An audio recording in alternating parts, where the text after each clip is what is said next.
Part 5, Making It Stick, Tips from 50 Years on the Path. Wisdom from a monk with 50 years on the path. Hey there! I've been a monk for 50 years, half a century of walking dirt paths, sitting under trees older than my ancestors, and listening to the hum of life through quiet mornings and stormy nights. I've swept temple floors until my hands calloused, meditated in the rain until my robes soaked through, and sat with folks from every corner of the world, people just like you, carrying their own loads of worry, hope, and grit. After all that time, here's what I've learned: mindfulness and letting go aren't quick fixes you try once and call it a day. They're not some magic pill or a one-off trick to dust off when life gets tough. No, they're habits, steady, living practices you weave into your bones until they're as natural as breathing. In parts 1 through 4, I showed you how to face suffering, tune into the moment, release the weight, and see it work in real lives: my sleep, Dung's comeback, Mrs. Tu's smile. But here's the real deal: to make it stick, you've got to keep showing up. 5 minutes isn't much, but do it daily, and it's a game changer. I've spent 50 years refining this, teaching it to farmers, moms, drivers, kids, everyone, and I'm gonna lay it out for you: how to thread these 5 minutes into your day, with stories from the road to prove it's worth it. This isn't just advice, it's a map from a guy who's walked it. Let's make it yours. The truth: after 50 years, it's a habit, not a fix. The Buddha didn't hand us a shortcut, he gave us a path. I've been on it 50 years, and I'll tell you straight, mindfulness and letting go aren't one-and-done deals. You don't face your boss's rant once, breathe through it, and boom, suffering's gone forever. Life doesn't work that way, and neither does your mind.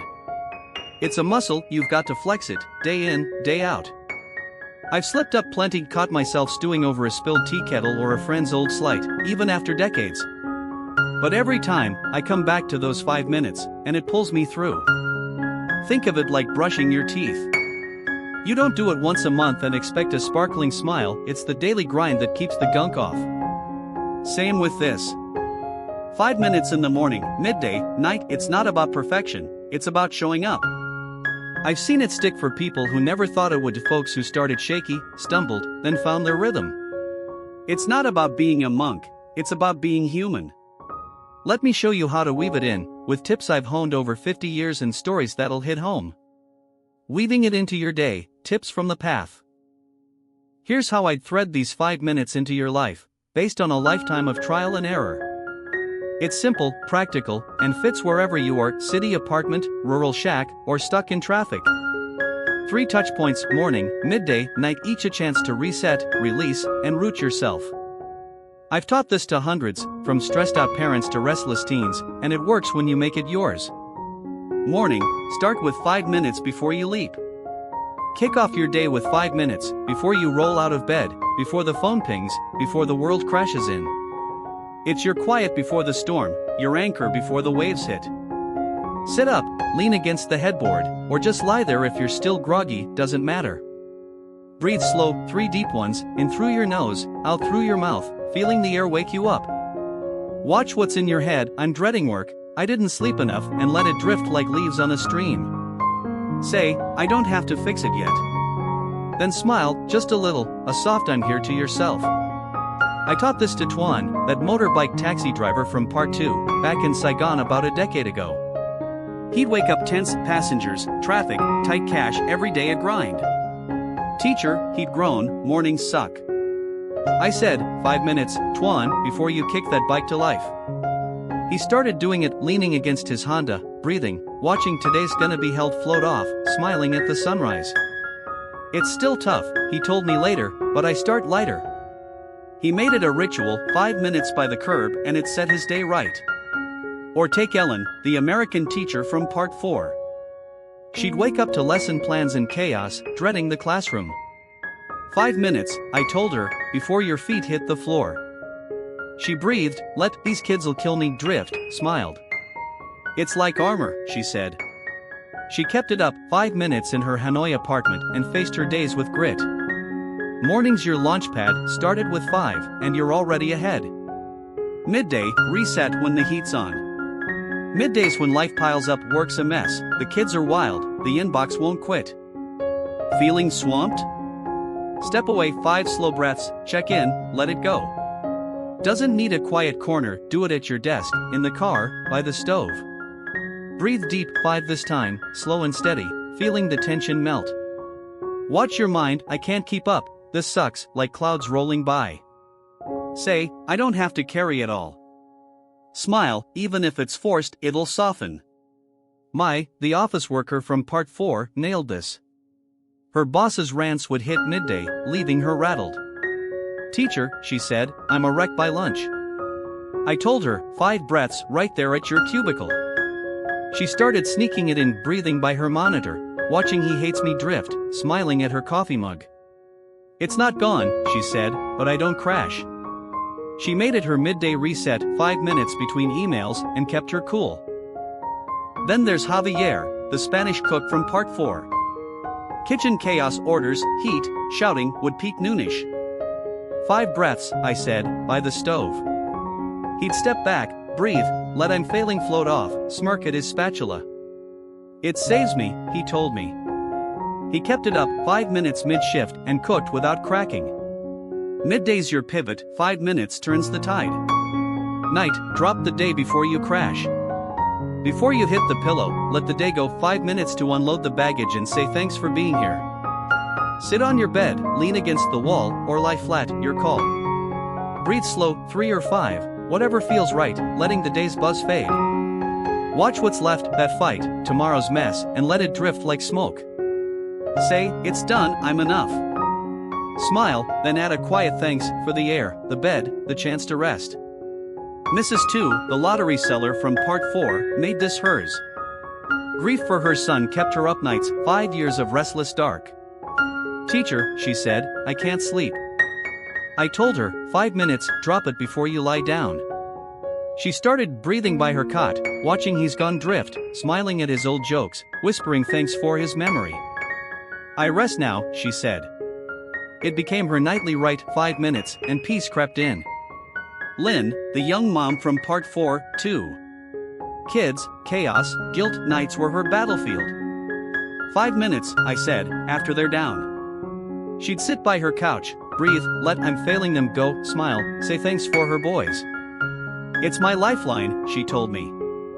She stuck with it, 5 minutes post-bedtime, and slept deeper.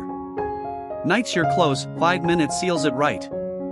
Try it, a week, then a month. Here's my challenge, try it for a week. Morning, midday, night, 5 minutes each, 15 total a day. Doesn't sound like much, but it stacks up. Tuan did it by his bike, Mai at her desk, Mrs. 2 by her cot, shaky starts, then steady wins.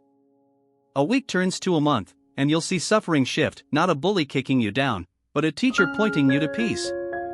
Take Phone, a street vendor I met in the 90s. Slow days, rent due, he was a ball of stress. Teacher, he said, I'm sinking. I gave him the trio, morning by his cart, midday between customers, night under his roof. A week in, he said, it's lighter. A month, and he was whistling while he cooked. Or Sarah, the expat mom from part 3, 2 wild boys, endless mess. She tried it, morning in bed, midday in the kitchen, night by the sink. It's sticking, she said after a month. I'm not drowning. You'll stumble, 50 years, and I still do. Last week, I caught myself griping about a leaky roof mid-meditation. Laughed, breathed, let it go. That's the beauty, it's not about never falling, it's about coming back. A week, a month, suffering's still there, but it's not the boss anymore. You are. Stories that stick, 50 years of proof. These tips aren't theory, they're forged in 50 years of real lives. Let's meet a few more who made it stick. Bao, the farmer who kept planting. Bao was a rice farmer I knew in the 70s, floods trashed his fields, left him broke. Teacher, he said, I'm finished. I gave him the trio, morning by the paddies, midday in the sun, night under the stars. He breathed, let I'm ruined drift, smiled at the mud. A week, he planted again, a month, he harvested. 5 minutes kept me going, he said. He stuck with it, 50 years later, I bet he's still at it. Kim, the clerk who found her porch. Kim was a retired clerk I met in Hanoi, 2005, lonely, aching joints. Teacher, she said, I'm invisible. Morning on her porch, midday by her tea, night before bed, she breathed, released no one cares, smiled for her quiet. A month in, she said, I'm here. She made it her rhythm, 5 minutes, 3 times, and loneliness lost its bite. Min, the teen who stood tall. Min was a high schooler I met last year, bullied, broken. Teacher, he said, I'm nothing. Morning in his room, midday at school, night by his desk, he breathed, let I'm worthless go, smiled for himself. A week, he stood straighter, a month, he fought back. 5 minutes saved me, he said. It stuck, he's still growing. Wrapping up, you're the boss of your mind. The Buddha once said, no one saves us but ourselves. I've walked this road 50 years, from a wide-eyed village kid chasing fireflies to a monk with gray hair and a creaky back, and I'm telling you, he was right. The secret to ending suffering isn't out there, not in a new job, a perfect day, or someone else's hands. It's in the 5 minutes you give yourself. I've seen it work, not because I'm anything special, but because it's a universal truth, wired into every one of us. Take Tuan, he rides lighter. Mai, she sleeps sounder. Mrs. Tu, she smiles brighter. Bao, he plants stronger. Kim, she sits prouder. Min, he stands taller. 50 years, hundreds of faces, one thread, 5 minutes, morning, midday, night. It's not about erasing life's mess, it's about owning your mind in the middle of it. I've stumbled, raged, laughed, cried, 50 years of being human, and every time, those 5 minutes brought me back.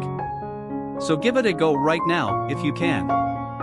Sit down, wherever you are, couch, car, kitchen. Breathe slow, 3 deep ones, feel the air settle you. Watch what's in your head, I'm stressed, I'm lost, let it drift like leaves, say, I don't have to fix it. Smile, just a twitch, and whisper thanks for this breath. 5 minutes, and you'll catch it, that flicker of light the Buddha saw under the Bodhi tree, 2,500 years ago. It's not the end of suffering, it's the start of freedom. If it hits you, drop me a line, I'd love to hear your story. I've got 50 years of listening in me, and I'm all ears. You're the boss of your mind, my friend. Take those 5 minutes and run with them. Peace to you. Your friend on the path.